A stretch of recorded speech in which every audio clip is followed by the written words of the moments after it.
Hello' guys, কি খবৰ তোমালোকৰ? আশা কৰোঁ ভালেই। মই ৰিহান আৰু লৈ আহিছোঁ এটা নতুন ভিডিঅ' তোমালোকৰ বাবে। এই ভিডিঅ'টোত মই তোমালোকক ক্লাছ 7ৰ অসমীয়াৰ যিটো চেপ্টাৰ 7 নাম হ'ল প্ৰত্যাহ্বান, এই চেপ্টাৰটোৰ সকলো প্ৰশ্নৰ উত্তৰ দিম। চ' ভিডিঅ'টো শেষৰলৈকে চাই থাকিবা আৰু ভাল লাগিলে লাইক এটা, কমেণ্ট এটা এণ্ড ছাবস্ক্ৰাইব এটা কৰিবলৈ নাপাহৰিবা। ঠিক আছে, চ' ব'লা ষ্টাৰ্ট কৰোঁ ভিডিঅ'টো।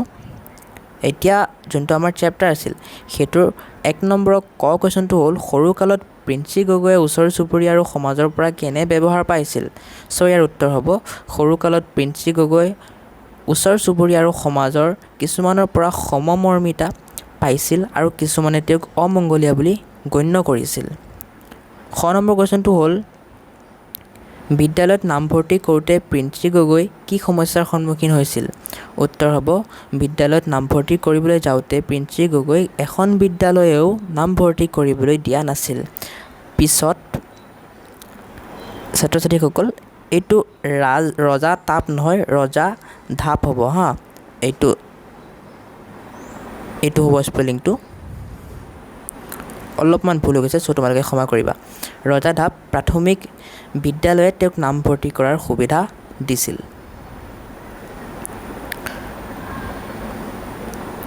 গ নম্বৰ কুৱেশ্যনটো হ'ল পঢ়া শুনাৰ লগতে প্ৰিন্সি গগৈৰ কি বিষয়ত ৰাপ আছে। উত্তৰ হ'ব পঢ়া শুনাৰ লগতে প্ৰিন্সি গগৈৰ ছবি আঁকা আৰু গান গোৱাত ৰাপ আছিল। ঘ নম্বৰ কুৱেশ্যনটো হ'ল দুৰ্ঘটনাত পতিত হোৱাৰ পাছত জুলি বৰুৱাৰ মনত কি ভাৱ জাগি উঠিছিল। উত্তৰ হ'ব দুৰ্ঘটনাত পতিত হোৱাৰ পাছত জুলি বৰুৱাৰ মনত হতাশ ভাৱ জাগি উঠিছিল। সীমাহীন বিষাদ বেদনাই তেওঁক আৱৰি ধৰিছিল। 19 নম্বৰ কুৱেশ্যনটো হ'ল সংগ্ৰামজ্যোতিয়ে ক'ত চিত্ৰকলাৰ প্ৰাৰম্ভিক শিক্ষা লাভ কৰিছিল। উত্তৰ সংগ্ৰামজ্যোতিয়ে গুৱাহাটী আৰ্টিষ্ট গিল্ডত চিত্ৰকলাৰ প্ৰাৰম্ভিক শিক্ষা লাভ কৰিছিল। প্ৰথম 6 নম্বৰ সংগ্ৰামজ্যোতি কি বিষয়ত পাৰদৰ্শী। উত্তৰ সংগ্ৰামজ্যোতি চিত্ৰাংকন বিষয়ত পাৰদৰ্শী। দ্বিতীয় 6 নম্বৰ আপোনাৰ দৰে মোৰো দুখন হাত আছিল কবিতাটো কোনে ৰচনা কৰিছিল। উত্তৰ আপোনাৰ দৰে মোৰো দুখন হাত আছিল, এই কবিতাটোৰ ৰচক হৈছে জুলি বৰুৱা। এতিয়া আহোঁ 2 নম্বৰ কুৱেশ্যনটোলৈ। কোনখন বিদ্যালয়ে প্ৰিন্সি গগৈক আঁকোৱালি লৈছিল। উত্তৰ হ'ব সোণাৰীৰ ৰজাধাপ প্ৰাথমিক বিদ্যালয়ে প্ৰিন্সি গগৈক আঁকোৱালি লৈছিল।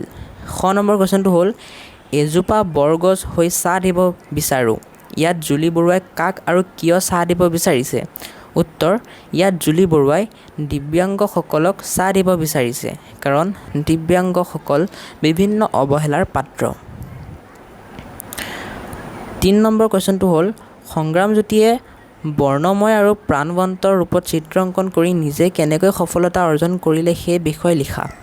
ইয়াৰ উত্তৰত তোমালোকে লিখিব লাগিব সংগ্ৰামজ্যোতিয়ে চিত্ৰাংকনৰ প্ৰতি আগ্ৰহী হৈ গুৱাহাটী আৰ্টিষ্ট গিল্ডৰ পৰা 5 বছৰীয়া ডিপ্ল'মা লাভ কৰাৰ পাছত নিজাববীয়াকৈ চিত্ৰাংকন কলাকেন্দ্ৰ খুলি তাত ব্যস্ত হৈ পৰে।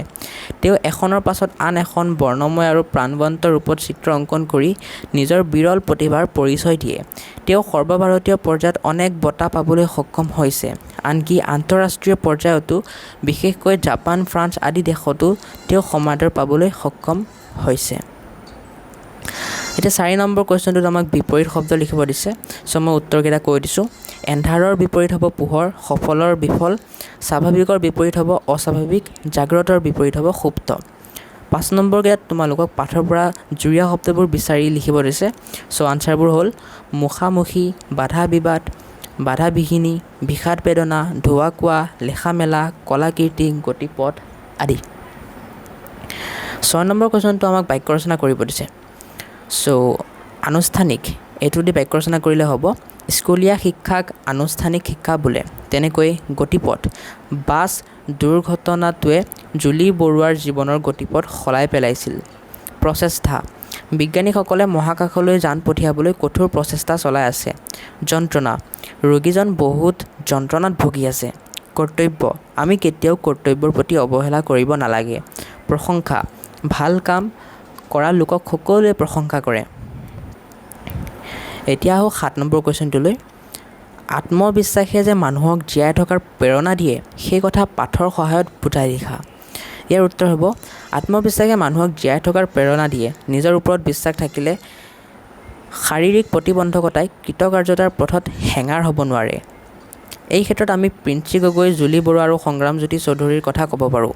জন্মৰে পৰা দুয়োখন হাত নথকা প্ৰিন্সি গগৈয়ে বৰ্তমান কৃষ্ণকান্ত সন্দিকৈ ৰাজ্যিক মুক্ত বিশ্ববিদ্যালয়ত স্নাতক পৰ্যায়ত অধ্যয়ন কৰি আছে আৰু লগতে গুৱাহাটীৰ নেমকেয়াৰ হাস্পতালৰ অভ্যৰ্থনা কক্ষত কৰ্মৰত। এটা বাছ দুৰ্ঘটনাত দুয়োখন হাত হেৰুৱাই চিৰদিনলৈ এক শাৰীৰিক প্ৰত্যাহ্বানৰ সন্মুখীন হোৱা জুলি বৰুৱা বৰ্তমান অসম চৰকাৰৰ তথ্য আৰু জনসংযোগ বিভাগত সহকাৰী গৱেষণা বিষয়াৰূপে কৰ্মৰত। আনহাতে সংগ্ৰামজ্যোতি চৌধুৰীয়ে গুৱাহাটী আৰ্টিষ্ট গিল্ডত চাৰুকলাৰ 5 বছৰীয়া ডিপ্ল'মা লাভ কৰি নিজাববীয়াকৈ চিত্ৰাংকন কলা কেন্দ্ৰ খুলি ছাত্ৰ-ছাত্ৰীসকলক চিত্ৰকলাৰ শিক্ষাদান কৰি আছে। ইয়াৰ উপৰি চিত্ৰকলা বিষয়ত ৰাষ্ট্ৰীয় আৰু আন্তঃৰাষ্ট্ৰীয় পৰ্যায়ত বিভিন্ন বঁটাৰে এও পুৰস্কৃত হৈছে। গতিকে ক'ব পাৰি যে প্ৰবল আত্মবিশ্বাস থাকিলে দিব্যাংগ হ'লেও নিজৰ প্ৰতিভা বিকাশত কোনেও বাধা প্ৰদান কৰিব নোৱাৰে। আত্মবিশ্বাসে মানুহক জীয়াই থকাৰ প্ৰেৰণা দিয়ে।